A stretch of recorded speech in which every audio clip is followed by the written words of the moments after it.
My name is Lillian Hayes, and I'm 28 years old. I was standing in my luxury kitchen, marble countertops gleaming under pendant lights, when my phone buzzed with what I thought was another but dial from my mother. I almost hung up immediately, but then I heard her voice, crystal clear through the speaker. "Joyce, I'm telling you, she's becoming such a burden since David died. The way she clings to us, expecting us to replace her father somehow." My blood turned to ice. She was talking about me.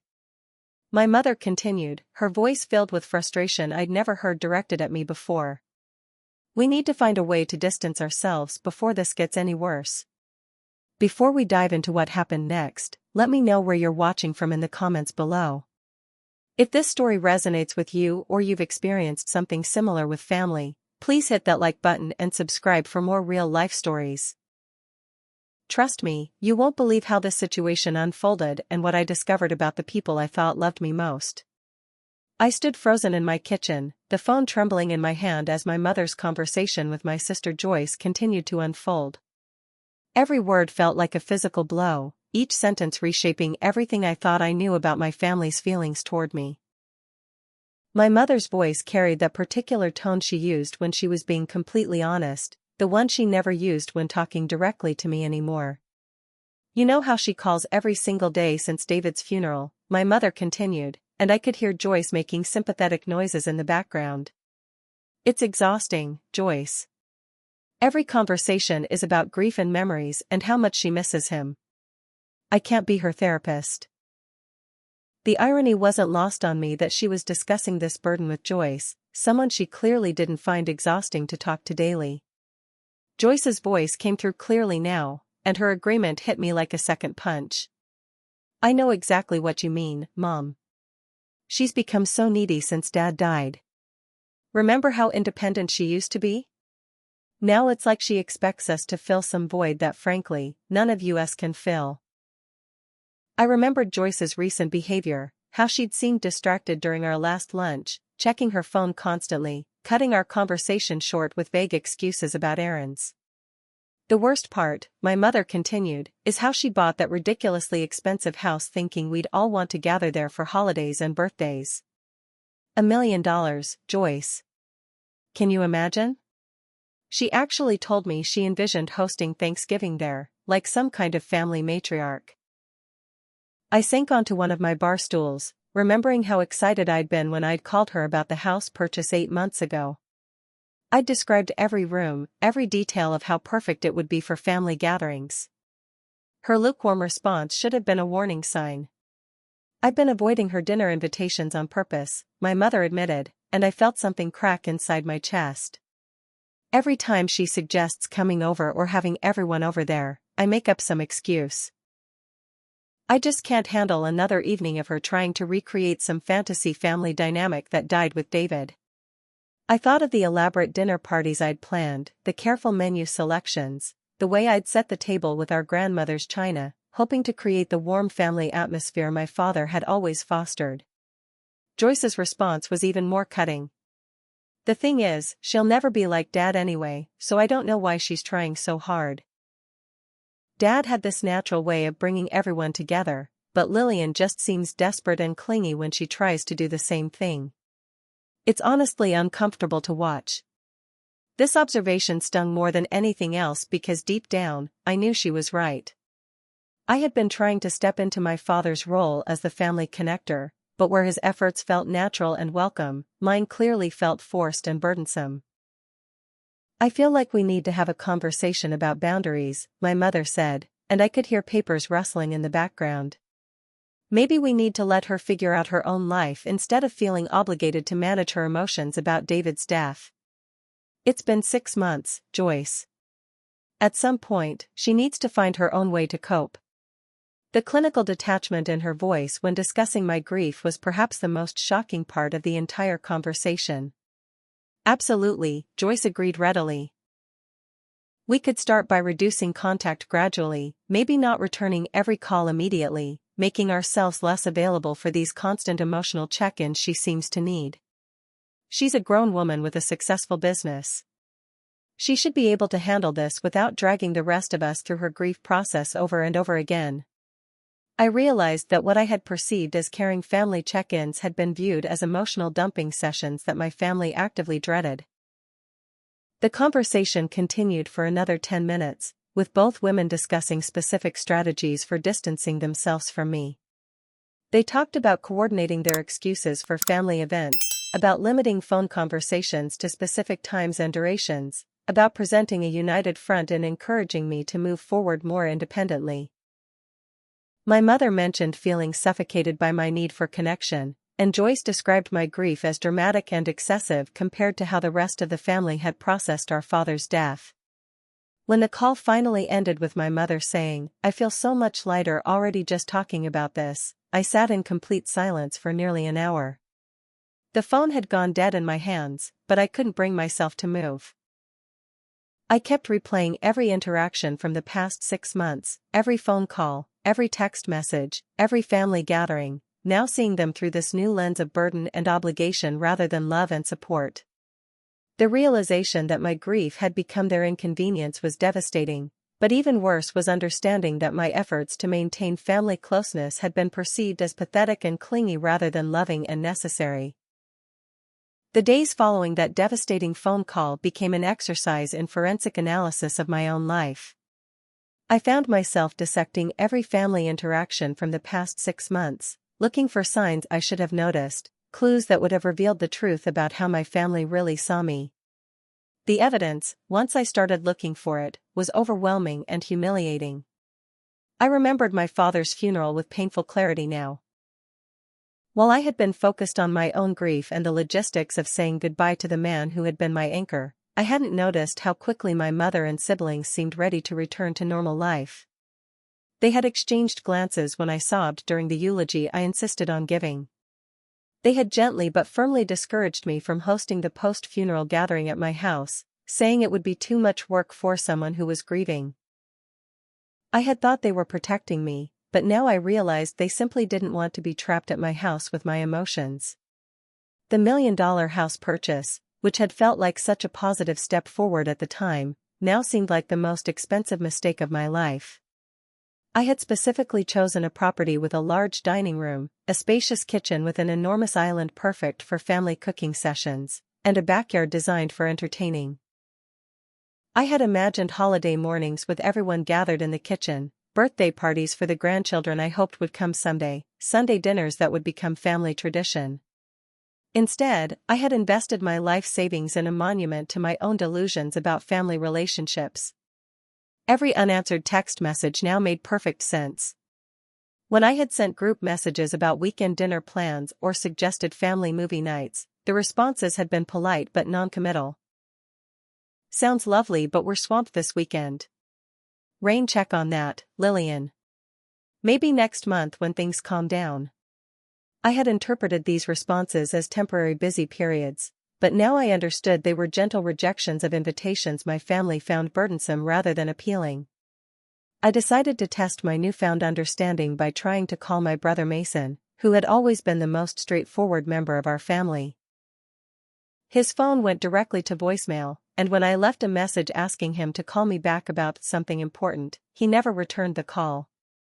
3 days later, I saw on social media that he had been out with friends that same evening, posting photos from a restaurant downtown. The something important that had once meant automatic callback from my brother was now apparently not worth interrupting his social life.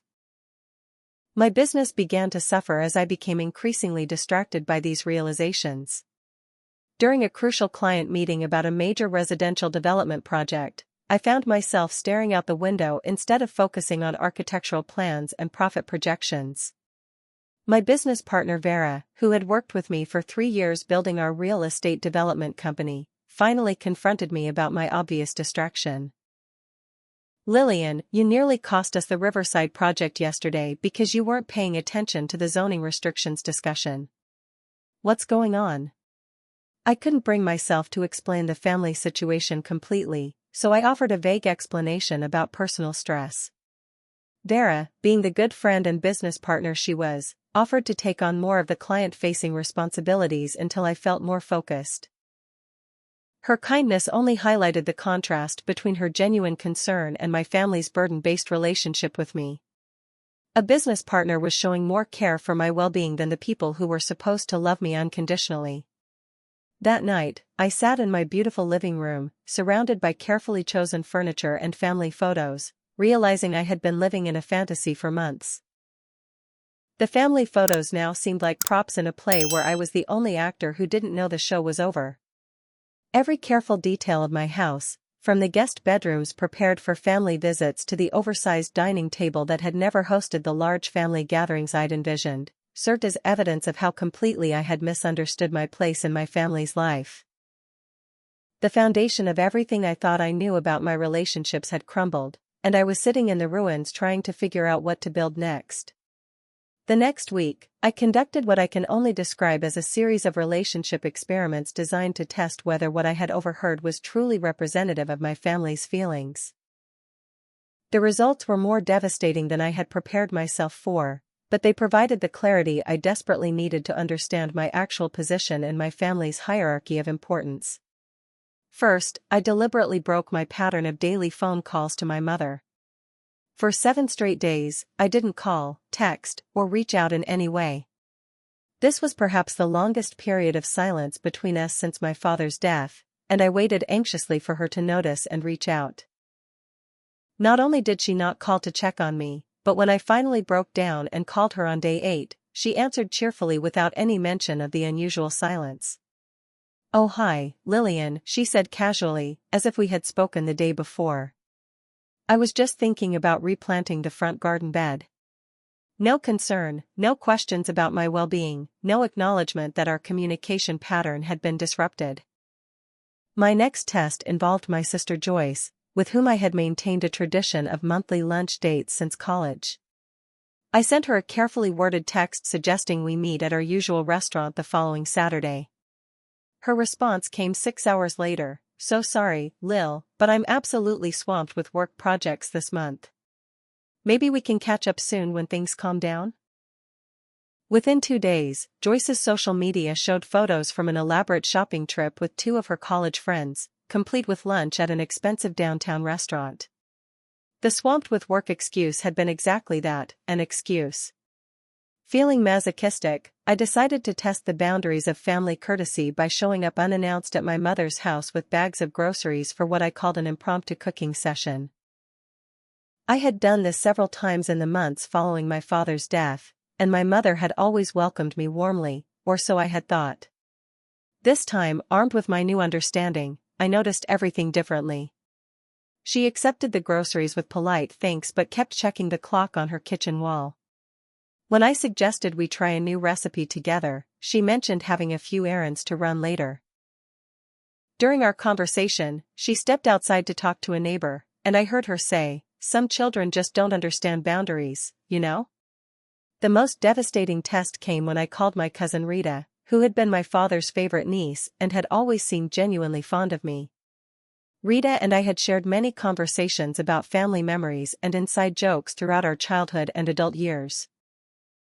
When I called her under the pretense of planning something special for my father's upcoming birthday anniversary, her response was careful and diplomatic in a way that immediately raised red flags. "Lillian," Rita said slowly, "I think it's wonderful that you want to honor Uncle David's memory, but maybe you should talk to your mom about what kind of remembrance would be most appropriate. The family has been concerned about how you've been handling everything since the funeral." The phrase "the family has been concerned" hit me like ice water. It implied group discussions about my behavior, conversations where my emotional state and actions had been analyzed and judged by people who had never bothered to actually ask me how I was doing. When I pressed Rita for specifics about these family concerns, she became increasingly uncomfortable but eventually admitted there had been group discussions about my dependency and difficulty adjusting to life without your father. The most shocking revelation was that there was an actual family group chat that I wasn't included in, where my behavior and mental state were regular topics of discussion. My father's death hadn't just changed my relationship with him, it had apparently made me the family's designated problem to be managed and discussed among themselves. The final test came when I drove past my childhood home on a Friday evening, something I had done weekly since my father's death as a way of feeling connected to happier memories. This time, I noticed every car in the driveway belonged to family members. My mother, Joyce, Mason, and Rita were all there, along with my Uncle Harrison. It was clearly some kind of family gathering, possibly even a regular family dinner, and I hadn't been invited or even informed it was happening. I sat in my car across the street, watching through the living room windows as my family shared a meal and conversation that I was explicitly not welcome to join. Driving home to my expensive, empty house that night, I felt a strange sense of relief mixed with the devastating sadness. The uncertainty was over. I now knew exactly where I stood with my family, and it wasn't where I had hoped or believed I stood for the past 6 months. But at least I was no longer living in a fantasy or misinterpreting their behavior as temporary distance that would eventually warm back into closeness. The tests had provided brutal but necessary clarity, and for the first time since my father's death, I began to consider what my life might look like if I stopped trying to force relationships that no longer existed. The morning after witnessing the family gathering I hadn't been invited to, I woke up with an unusual sense of clarity that surprised me. Instead of the crushing sadness I expected to feel, there was something that felt almost like relief mixed with a strange kind of excitement. For the first time in months, I wasn't wondering what my family thought about me or trying to interpret their behavior. I knew exactly what they thought, and that knowledge, painful as it was, felt liberating. I called my real estate agent, Patricia Montenegro, at 8 in the morning. Patricia had helped me buy the house just 8 months earlier, and I could hear the confusion in her voice when I explained that I wanted to put it back on the market immediately. "Lillian, this is very unusual," she said carefully. "Are you sure about this decision? You've invested so much in making this place perfect, and the market conditions haven't changed dramatically enough to justify such a quick sale unless you're facing some kind of financial emergency." I lied smoothly, telling her I had received an unexpected job opportunity across the country that was too good to pass up. Patricia's professional demeanor kicked in immediately, and we scheduled a meeting for that afternoon to discuss pricing strategy and timeline. As soon as I hung up, I opened my laptop and began researching cities where I had no connections, no history, no family expectations to manage or disappoint. The idea of starting completely fresh felt intoxicating rather than terrifying. Portland, Oregon caught my attention immediately. The city had a thriving development scene, beautiful natural surroundings, and most importantly, it was far enough from my current life that running into anyone I knew would be virtually impossible. I spent the next several hours researching real estate development firms in Portland, and by evening, I had identified 3 companies that might be interested in someone with my experience and track record. The professional possibilities were actually more exciting than what I currently had in my home city.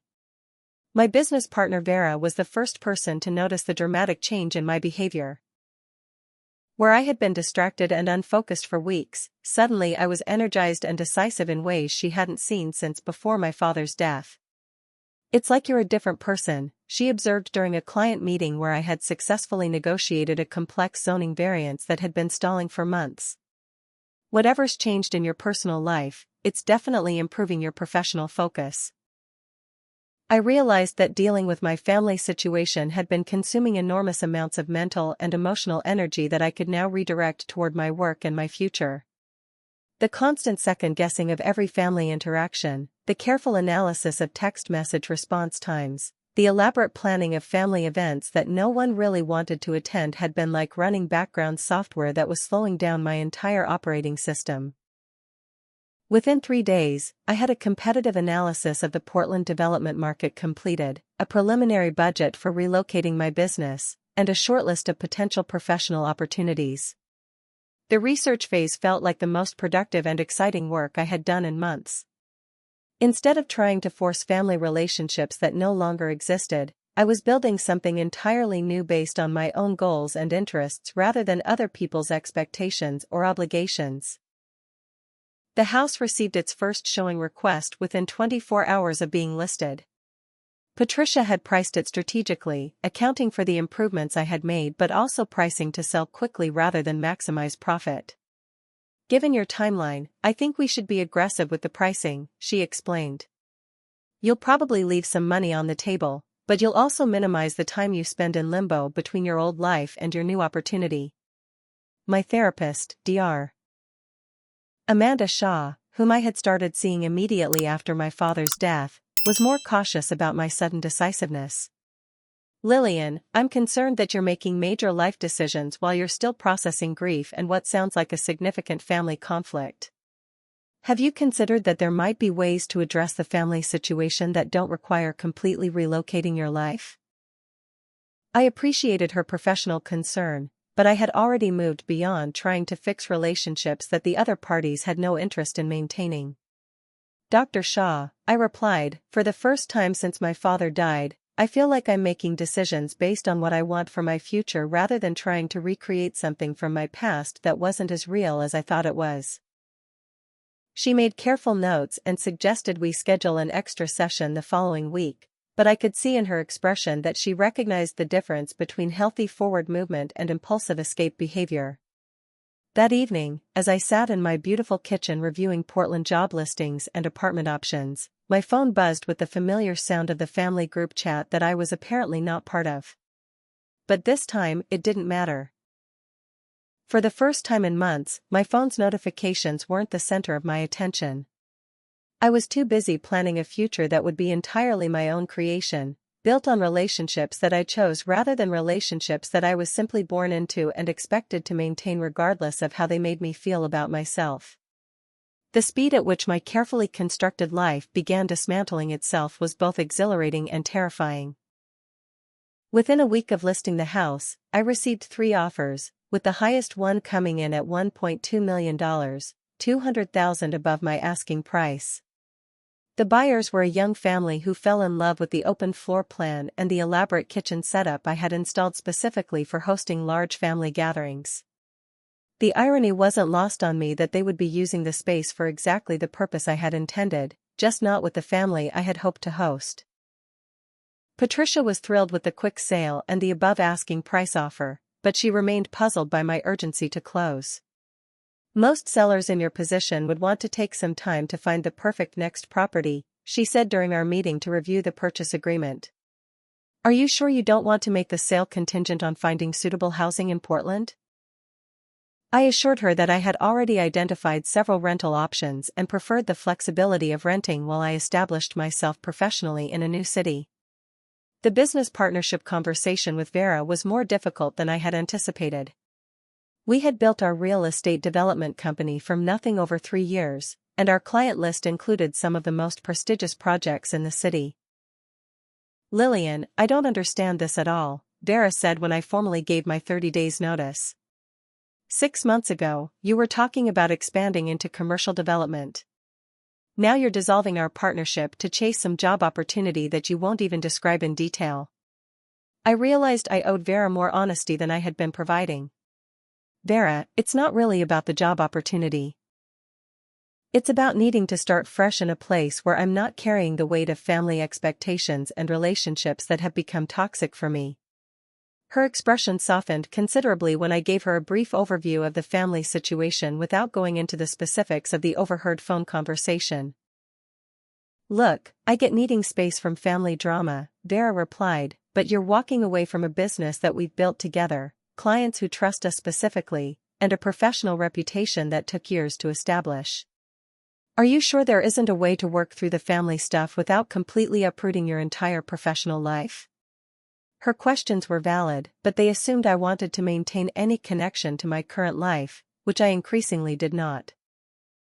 Over the following weeks, as I systematically transferred clients and projects to Vera or to other development firms in the city, I began to realize how much of my professional identity had been built around staying geographically close to family. I had turned down opportunities in other cities, limited my project scope to maintain work-life balance for family obligations, and structured my business to accommodate the family connections that I thought were so important. Without those constraints, my career possibilities expanded dramatically. The Portland development firm, Cascade Urban Solutions, offered me a position that included a 30% salary increase, equity participation in major projects, and the opportunity to lead their new sustainable housing initiative. The role was significantly more challenging and prestigious than my current work, and I began to understand that my focus on maintaining family relationships had actually limited my professional growth in ways I hadn't recognized. During this transition period, the family's absence from my life became even more noticeable and telling.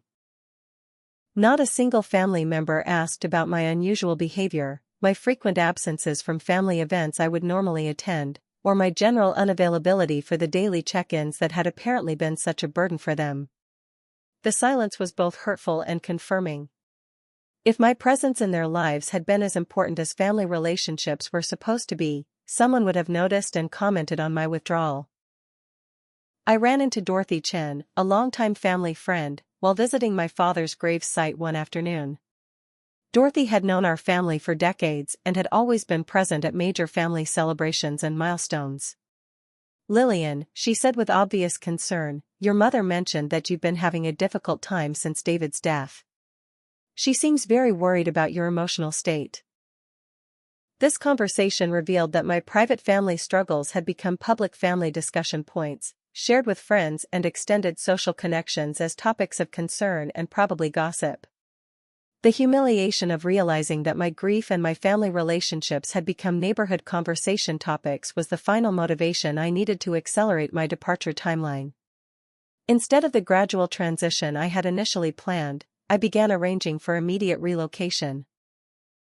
I scheduled the house closing for 2 weeks earlier than originally planned, booked professional movers, and confirmed my start date in Portland for the following month. The practical aspects of leaving became surprisingly straightforward once I committed fully to the process. Canceling local services, forwarding mail, transferring bank accounts, updating insurance policies. All the administrative details of relocation that had seemed overwhelming when I first considered the move became simple checklist items once I stopped treating the move as something I might change my mind about. The momentum of leaving became its own motivation, and each completed task made the next one easier rather than more daunting. The call came on a Tuesday evening, 3 weeks after I had listed the house and 2 weeks after I had quietly started the process of relocating my business operations. My mother's name appeared on my phone screen for the first time in over 2 weeks, and something in my stomach immediately tensed. This wasn't one of our usual brief, obligation-driven check-ins. This call had a purpose, and I suspected that purpose wasn't going to be pleasant. "Lillian, I think we need to talk," my mother said without her usual polite preamble. Her tone was serious in a way that immediately put me on defensive alert.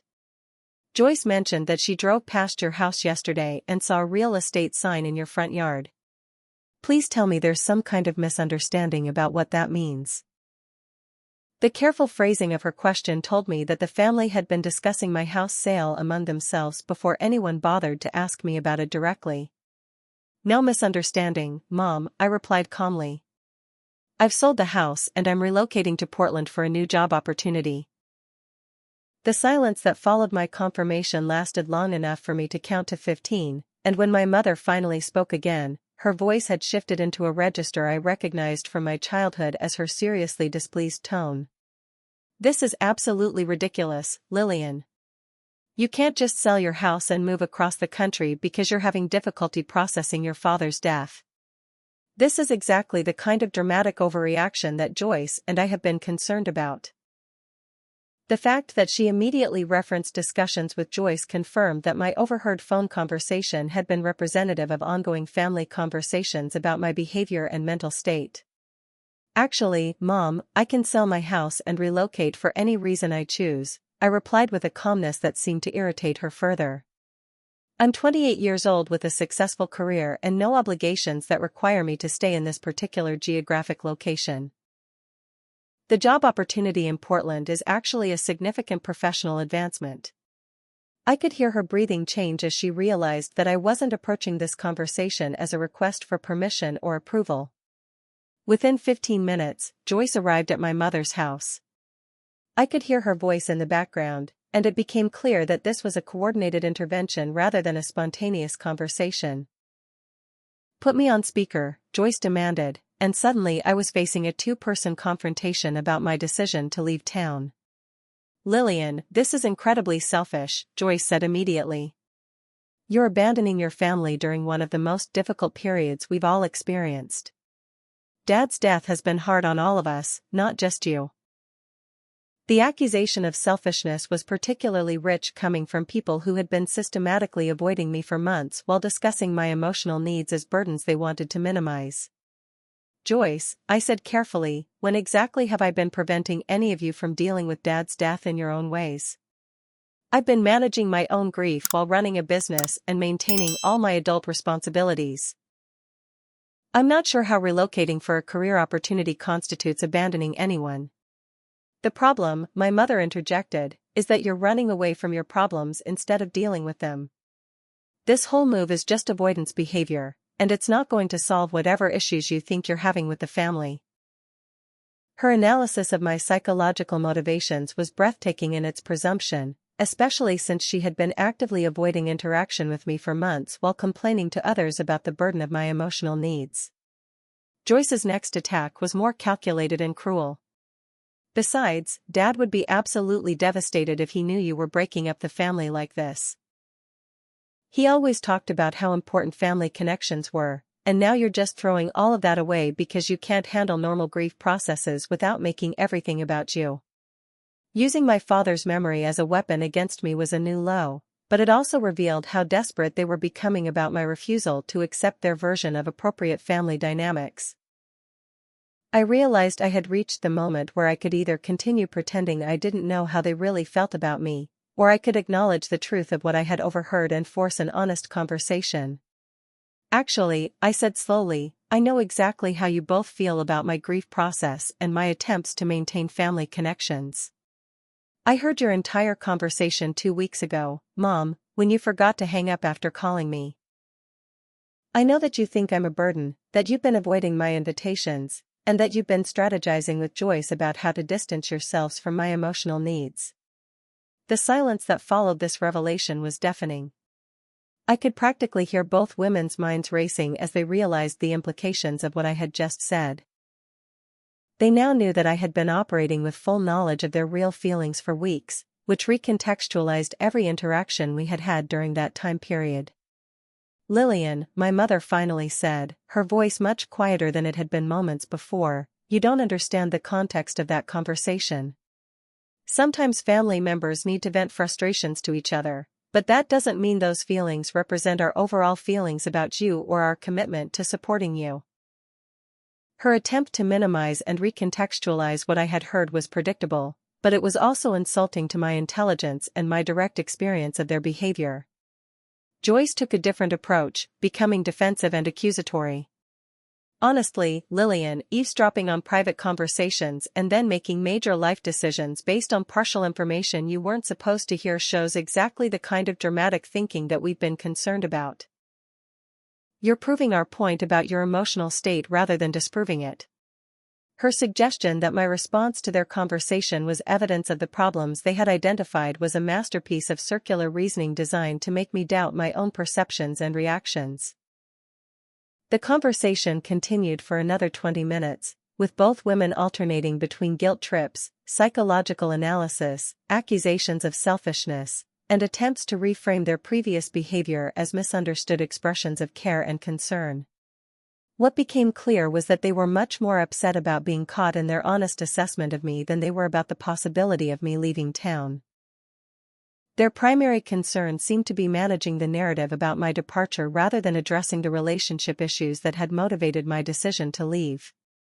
When I finally ended the call by telling them I needed to get back to packing, I felt a strange combination of validation and sadness.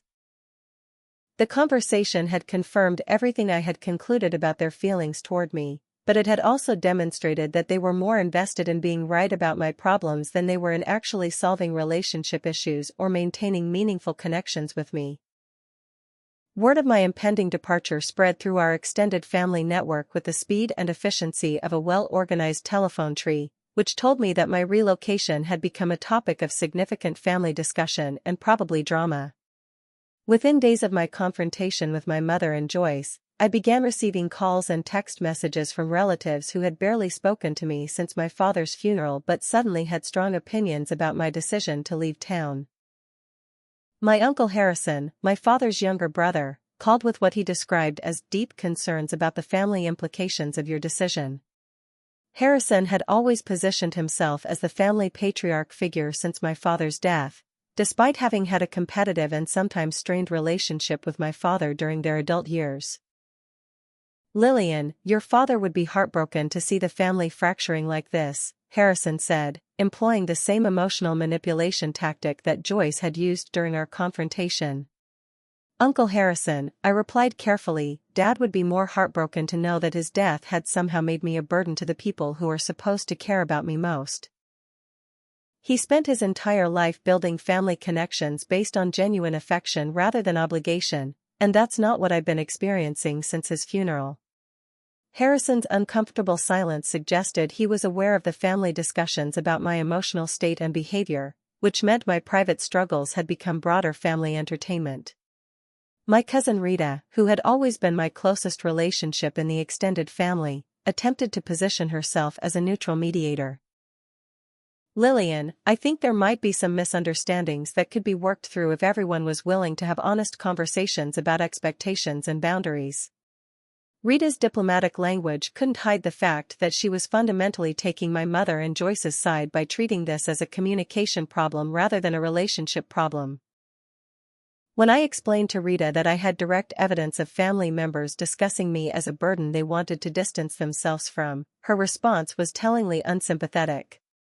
"Sometimes family members need to vent frustrations about difficult situations, but that doesn't necessarily mean they don't care about you or want you to leave permanently."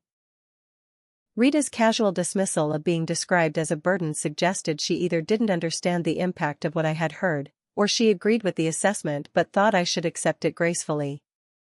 The text message campaigns from various family members followed predictable patterns of emotional manipulation designed to make me feel guilty for prioritizing my own emotional well-being over family harmony. Joyce sent a long email detailing how my father had always emphasized forgiveness and family loyalty during family conflicts, conveniently ignoring the fact that my father had never asked anyone to accept being described as a burden by the people who claimed to love them. "Dad always said that family relationships require work and patience," Joyce wrote, "and sometimes that means accepting that people express frustration in ways that aren't perfect but don't represent their true feelings." Her reframing of being called a burden as imperfect expression was insulting to my intelligence, but more importantly, it revealed that she was more concerned with maintaining family appearances than addressing the actual relationship dynamics that had led to my decision to leave. My mother's approach shifted toward emotional manipulation through expressions of hurt and bewilderment rather than direct confrontation. She left voicemail messages describing how confused and hurt she was by my refusal to work through family difficulties like an adult.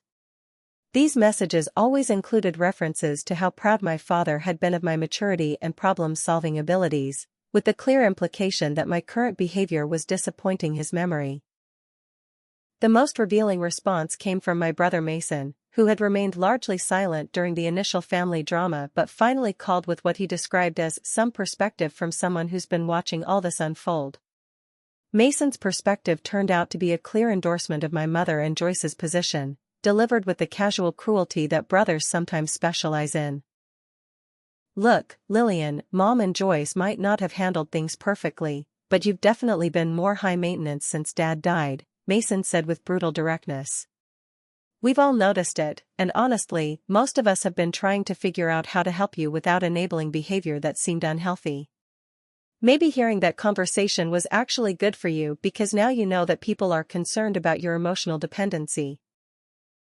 Mason's characterization of my grief and my efforts to maintain family connections as high maintenance and emotional dependency was perhaps the most hurtful assessment of all, because it came from someone who had always been direct and honest with me.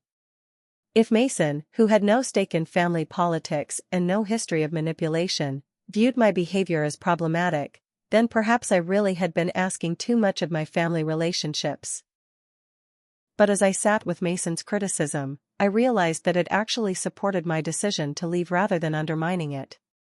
If my natural responses to loss and my desire for family connection were viewed as high maintenance by people who were supposed to love me unconditionally, then these relationships were fundamentally incompatible with who I was as a person. I didn't want to become someone who needed less from family relationships. I wanted family relationships with people who could provide more. The final conversation in this series of family interventions came when my mother showed up unannounced at my house 3 days before the scheduled moving day. She had clearly been crying, and her appearance was more disheveled than I had ever seen her in my adult life. "Lillian, please," she said before I had even fully opened the front door. "I can't let you leave town with things like this between us. We need to find a way to fix this." I invited her in and made coffee, but the conversation that followed demonstrated exactly why I needed to leave.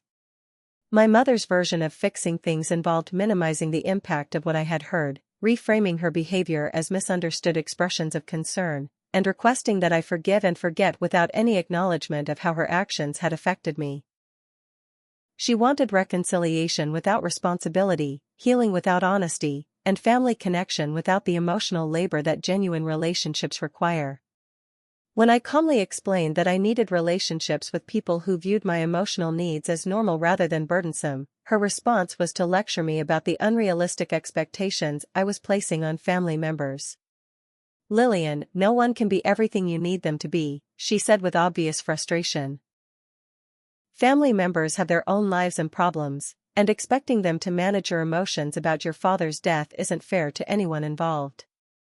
Her lecture confirmed everything I had concluded about our fundamental incompatibility. She viewed emotional support as managing other people's problems rather than sharing in their experiences. She saw family relationships as obligation-based rather than affection-based. Most importantly, she believed that my grief about losing the most important person in my life was primarily a problem for other people to manage rather than an experience for loved ones to share and support. I asked my mother to leave and not contact me again unless she was prepared to genuinely apologize for describing me as a burden and then gaslighting me about the impact of that conversation. She left without apologizing, and I never heard from her again. Moving day arrived with the kind of crisp autumn weather that felt like nature's endorsement of new beginnings. I had deliberately scheduled the move for a Saturday, partly for practical reasons but mostly because I harbored some small hope that family members might show up to help or at least say goodbye. The only people who appeared at my house that morning were Vera, 2 colleagues from our development projects, and the professional moving crew I had hired to transport my belongings to Portland. Vera approached the day with the kind of practical efficiency that had made our business partnership successful, but I could see the sadness in her expression as she helped me pack the last of my personal items. "I still think you're making a mistake," she said as we wrapped picture frames and office supplies. "But I also understand that sometimes you have to follow your instincts even when other people think you're wrong. Just promise me you'll stay in touch and let me know how things work out." The absence of family members from my departure was both painful and liberating. It confirmed everything I had concluded about their actual investment in my well-being, but it also freed me from any lingering guilt about leaving. If my departure was truly as devastating to them as they had claimed, surely someone would have made the effort to say goodbye in person. Their absence spoke louder than any of their previous arguments about family loyalty and my obligations to maintain relationships with people who had made it clear they found those relationships burdensome. The drive across the country became an unexpected meditation on freedom and possibility rather than loss and displacement. Every mile between my old life and my new one felt like physical distance from family drama, professional limitations, and emotional obligations that had been draining my energy for months. Instead of feeling unmoored by the lack of familiar landmarks, I felt increasingly excited about creating new memories in places that had no associations with family disappointment or relationship management. Portland welcomed me with the kind of immediate professional and personal opportunities that made me realize how limited my possibilities had become in my hometown. Cascade Urban Solutions had arranged temporary housing in a beautiful furnished apartment with views of Mount Hood, and my first day at work exceeded every expectation I had developed during the interview process. The sustainable housing initiative I was hired to lead had funding, administrative support, and community enthusiasm that made my previous projects look small and constrained by comparison. My supervisor, Dale Martinez, introduced me to the team with genuine enthusiasm about my experience and vision for environmentally conscious development.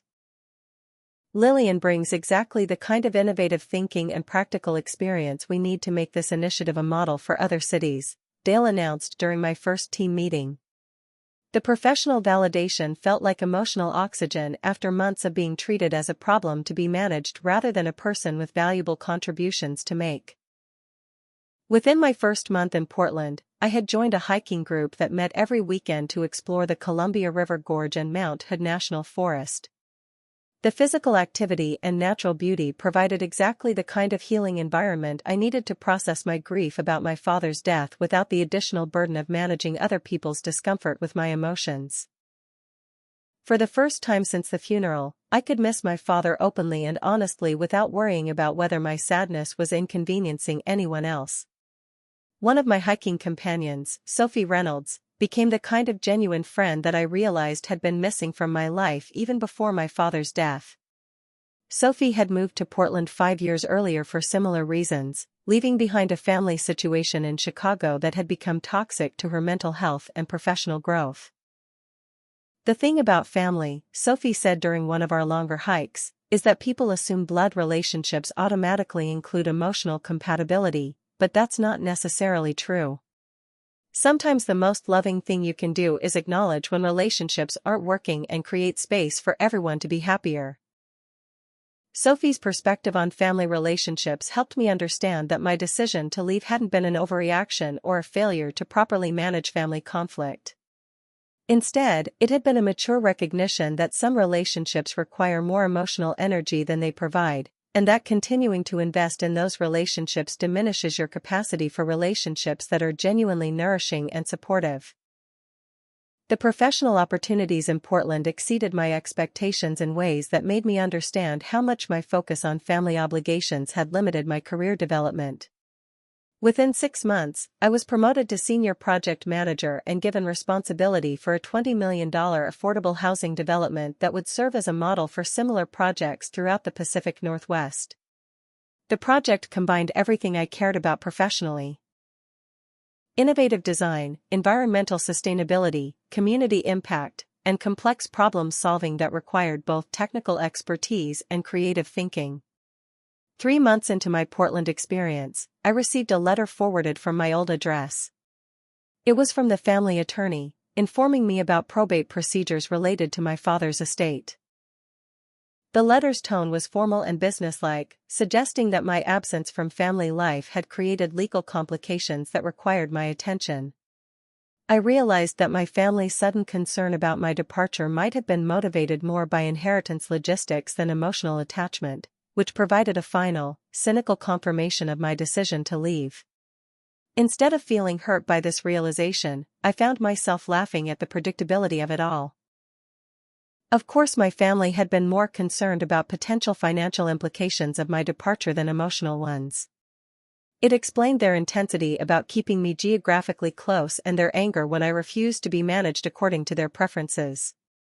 The letter went into a file folder marked Old Life Legal Issues, and I made a mental note to address it when I felt like dealing with administrative details from my previous existence.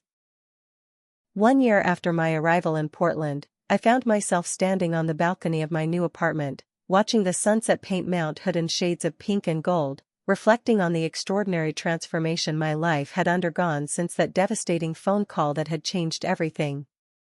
The woman who had listened to her mother describe her as a burden felt like a different person entirely, someone I remembered fondly but no longer identified with in any meaningful way. The professional success had exceeded every expectation I had harbored when I first researched Portland development opportunities. The affordable housing project I was leading had been featured in national architecture and urban planning magazines, and I had been invited to speak at conferences about innovative approaches to sustainable community development.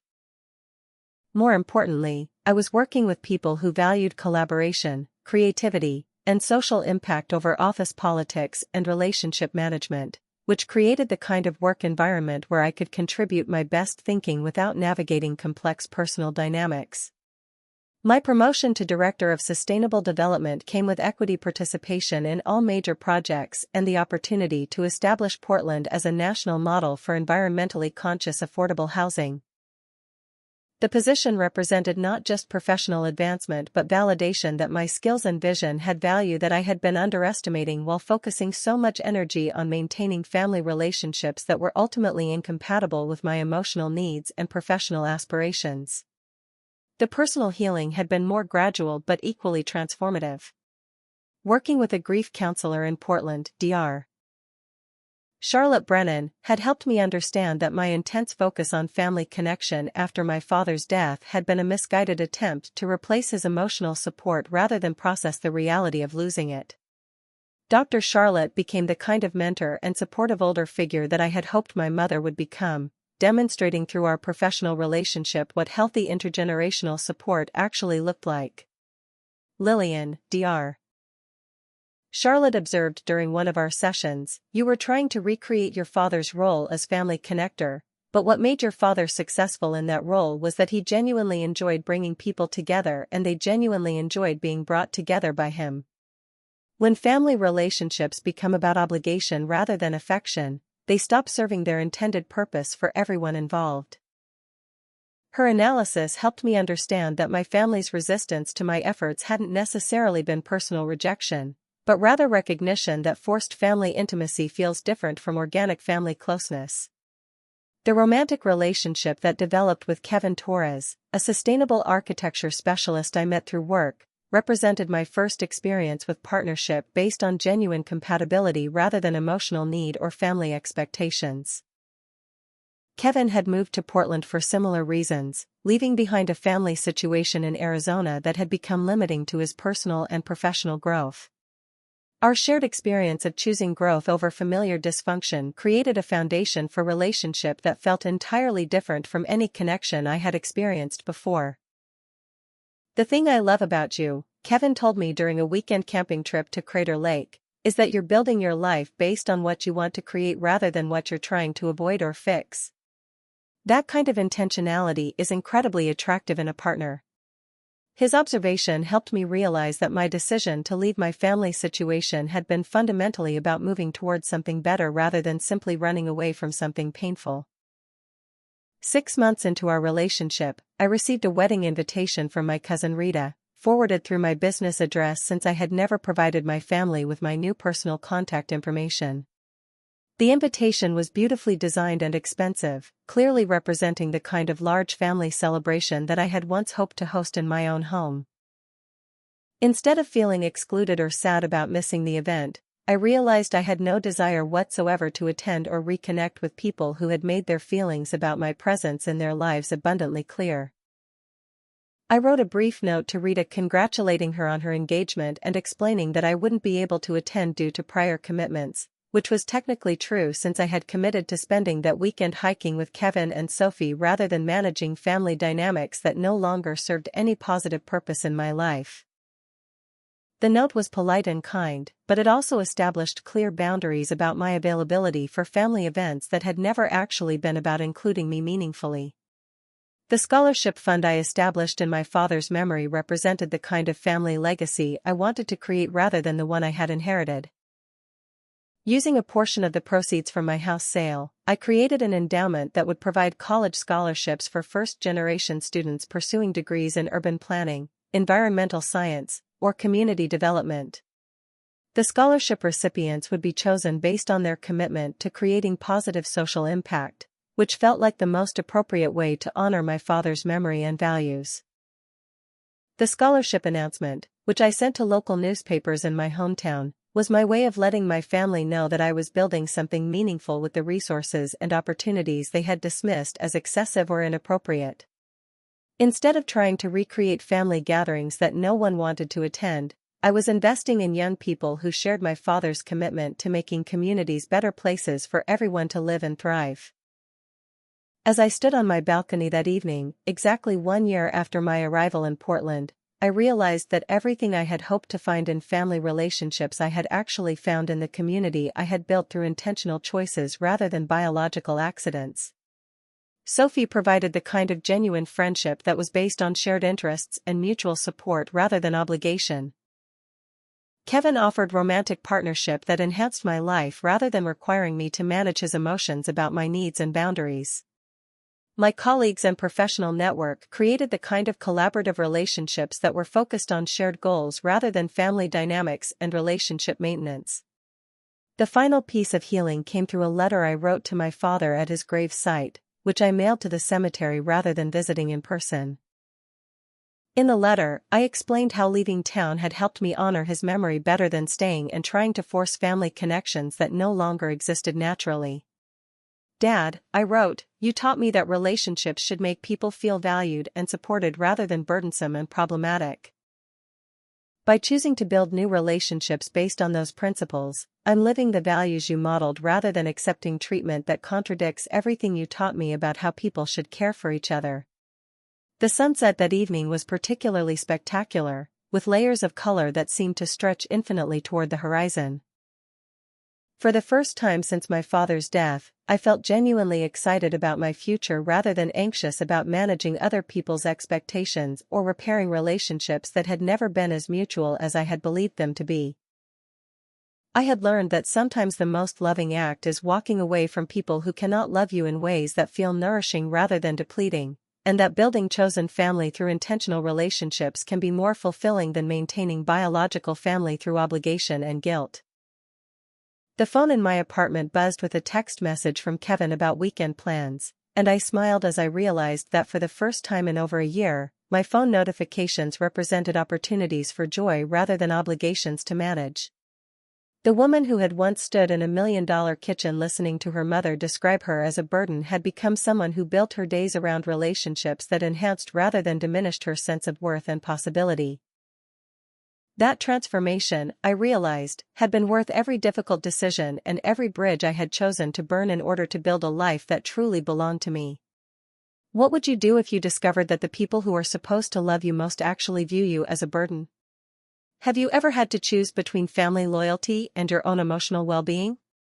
Share your thoughts in the comments below, because sometimes the most difficult decisions lead to the most meaningful transformations. If this story resonated with you or reminded you of your own experiences with family dynamics, please hit that like button and subscribe for more real-life stories about choosing growth over comfort. Don't forget to share this video with anyone who might be struggling with similar decisions about family relationships, because sometimes we all need permission to prioritize our own healing over other people's expectations. Thank you for listening to my story, and I hope it helps you find the courage to build the life that truly serves your highest good, wherever that journey might lead you.